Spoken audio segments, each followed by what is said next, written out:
Good afternoon and good evening, everyone.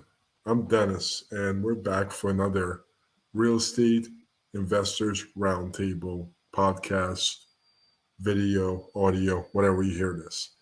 Today, I'm going to discuss an interesting subject that I've been pondering all this week.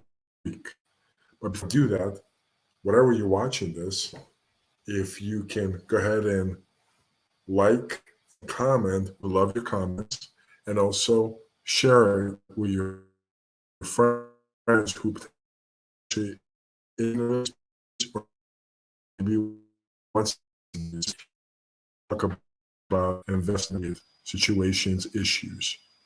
And today I'm going to still talk about that, but I'm going to change a focus a little bit. And I'm going to really talk about what the title of this post is. And the question is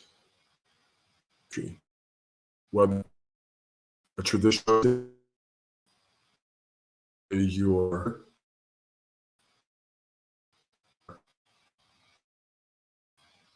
creator, the question I want to ask today and talk about it is the real estate industry as a whole, are we facing a lead problem, generating leads, or a conversion problem and creative problem?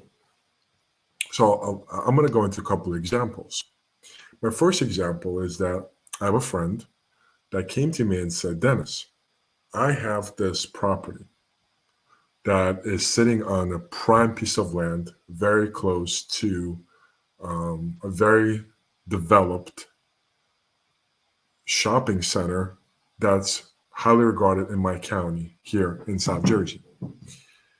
And he asked me to come out and take a look at it. And when I did, literally it was just a piece of land, and there is a property on there that is decaying and falling apart. The property that's falling, decaying apart is right off the road. But if you drive into the property and just kind of start heading towards the back, you see a huge, big parcel of land. And once I got on the property, my wheels started spinning as to what can be done with the property. Now, my friend told me that he has spoke to several people, and all of them had different ideas. Most of them had traditional, just let's replace it, meaning trade it, sell it, and then go to the township, subdivide it, and put residential and put a street in the middle. You're done. Now, when it comes to the creative part of it, I started to think bigger when I started looking at this, and I am still in the midst of deciding, but I see much bigger potential for this property where we can potentially build a multi-use business. That's what it's currently zoned for. And really the sky's the limit. And we're going to start exploring that further as we start to get underway. And when I say that story related to this use case, from a creativity problem, I feel like a lot of people will look at this and just say it's a residential space.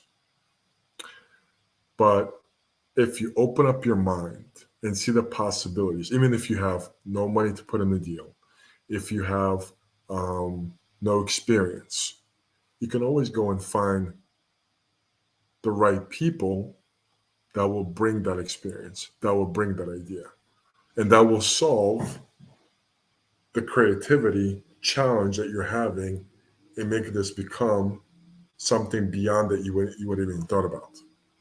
Now, a lot of people stumbled on this lead, and he told me multiple times. But when they look at it, they're like, oh, it's not worth this much because it's just a partial. Yes, it's located in a pretty nice area, but there's not much to it.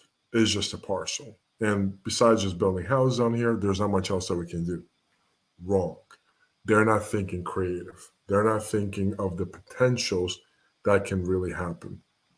It's funny because this whole week I've been dealing with this question: is if we are suffering a problem with leads, or just our mindset is just not wrapping around what it really takes to acquire and mature a lead to where it basically converts to something that's going to make sense.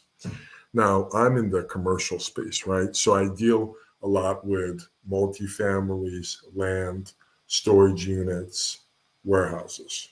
My wife, who's actually a residential agent, and she deals with traditional high luxury residential as well as investment residential up to 4 units. And I do 4 units and up. Together, we make a wonderful team. Now, this weekend, we actually went out and we did something we've never done before. We did a wedding expo. We did a wedding expo, and it was a lot of fun.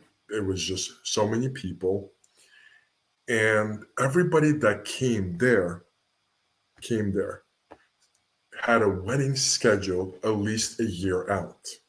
Some were like 6 months out, but most was a year. And when I think about that situation, and I think about like those people are actively looking for things related to wedding a year out or 6 months out. Well, if we think about a lead when it comes into your funnel, whatever way that it comes into a funnel, what is somebody that you meet potentially through a referral, potentially you meet somebody through them clicking on one of your ads, a Zillow lead, or maybe in an open house format.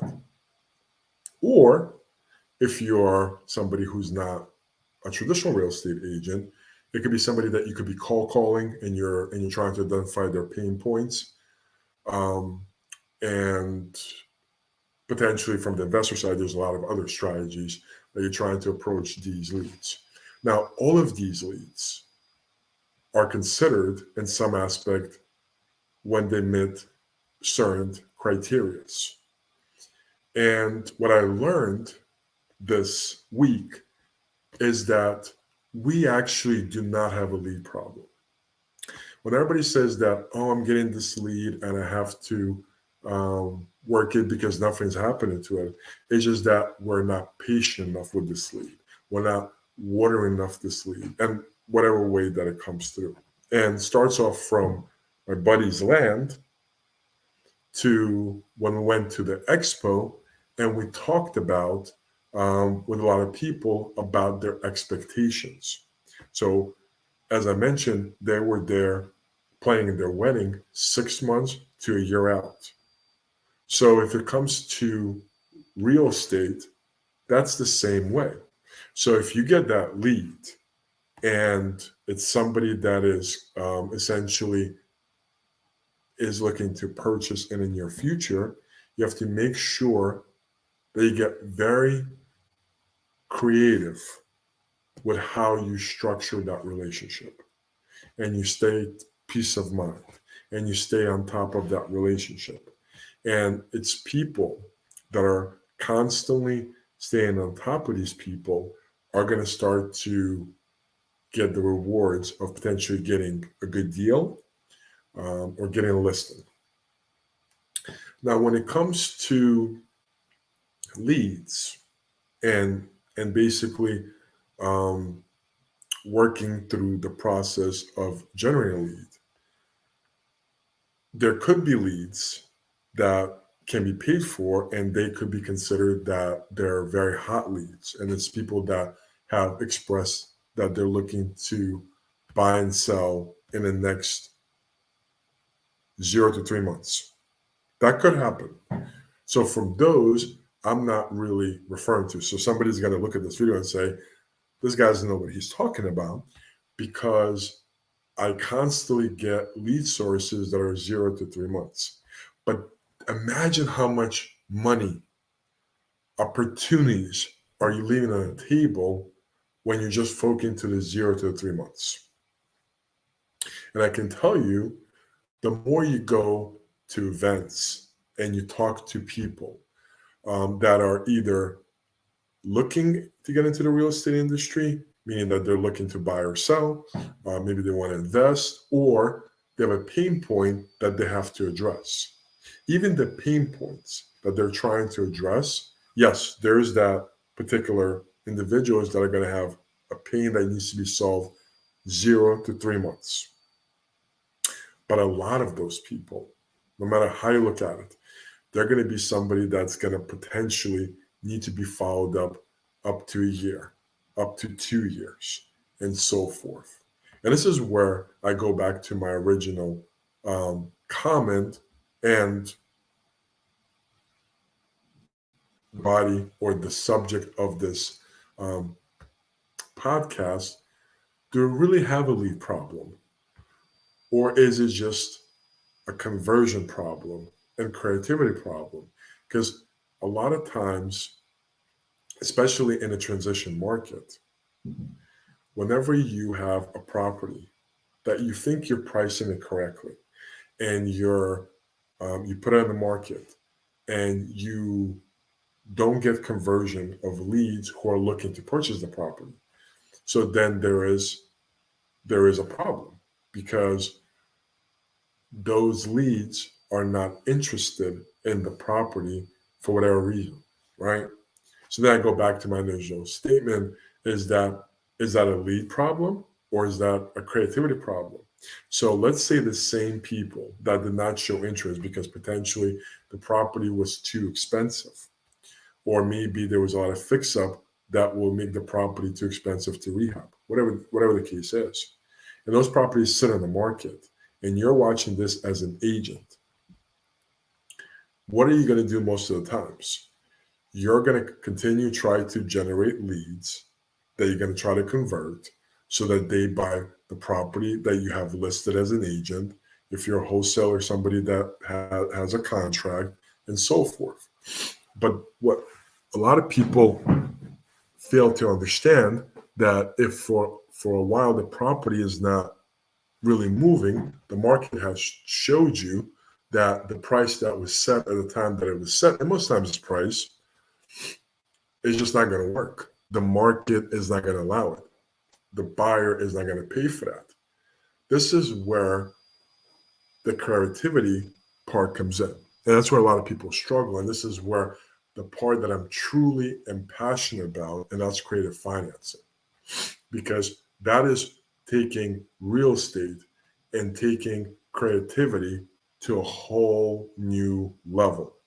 And what that means is predominantly is that if we go back to the same situation where you're a real estate agent or a wholesaler and you have a property that you can sell or assign, then you have, and you're getting lots of leads, right? Let's say you're getting lots of leads. People are coming by looking at the house initially, and then all of a sudden it starts to kind of fall apart. You still have those leads, but you're not converting them because you have a creativity problem. And if the seller is not budging or the owner is not budging on the price, you need to start looking into conditions, terms. And this is where I see we're going to start to see a lot of changes happen in the next 5 years, especially if the rates stay this high up. And that's really addressing from a creativity perspective. So what does that mean? Well, creatively is when you're basically are going to buy property on terms. Now, if you're a real estate agent, guess what? You're still going to get paid your commission. If you are a wholesaler, guess what? You're still going to get paid your assignment fee. And by following the creative route, it's really a win-win situation for the buyer, the seller, and the agent. But a lot of times, the agents and the wholesalers, they're not aware of how to solve creative problems. And that's where I can really help out, or there's others as well. So if you have any interest or have questions, don't hesitate to reach out to me. My email is sub2dv@gmail.com. At the end, from my perspective, I don't think we have a lead problem. I really do believe that we have a conversion and a creative problem. And I'll highlight those again. Conversion is being patient enough with that internet lead, being patient enough with that distressed seller, and being able to convert them into a client or an assigned contract or a signed contract. And creativity problems is when essentially you as an agent or you as a wholesaler have a property on the market that you're marketing and you're just not able to get the money that you're trying to get to it. The market told you that the property is not worth those money. That's where you as an agent or as a wholesaler have to go back to the owner or seller and have a discussion about a creative option. There's lots of creative options. I'm going to list 3 of them, but there's a lot of them. So one is sub 2, subject to a mortgage. And that basically means when you are going to take over the mortgage payments of the seller, agents, you still get paid a fee, your commission. Wholesalers, you're still going to get your assignment fee. And the people who are looking to acquire it, they're going to get into the property and be able to have their exit strategies, whatever their exit strategies is. And the mortgage still stays in place. And if there's equity on the property, that's agreed with the owner and that's paid to them as well. So essentially, you're making it a situation where it's a win-win situation. Another creative option is seller financing. That's just great because that's where the owner has no mortgage in place. You can't sell for whatever reason. And that's when you make the seller the bank. And then they can specify the rate, specify how much they want down. Agents, you still get paid right now. Wholesalers, you're still going to get an assignment fee. So it's best of both worlds. So that's why in the end, it is not a leads problem. That it is definitely a being creative and a conversion problem. Hopefully this was informative to you. I would love to see in the comments whether you agree or disagree. Also, we bring these videos once a week. I try to be on Sunday. Today we're a little bit later because I had the wedding expo, but we want to continue bringing them once a week. But we can't do that without you liking and sharing the video. So I really appreciate you doing that. And we'll see you next week on another Real Estate Investor Roundtable with Dennis and Mario. Hope you guys have great rest of the week.